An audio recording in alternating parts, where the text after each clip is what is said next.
You are looking at Julian's pronunciation guide, where we look at how to pronounce better some of the most mispronounced words in the world, like this other curious word. But how do you say what you're looking for today? This is a word from French originally. In French, for reference, it's said as malaise. This is why in English it is said two different ways.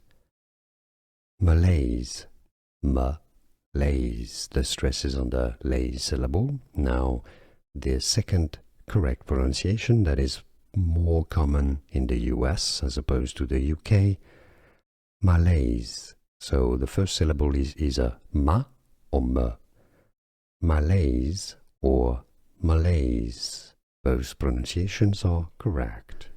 Here are more videos on how to pronounce more confusing words and names too many mispronounced. Like this video if you found it useful. I appreciate your support. I'll see you soon and thanks for watching.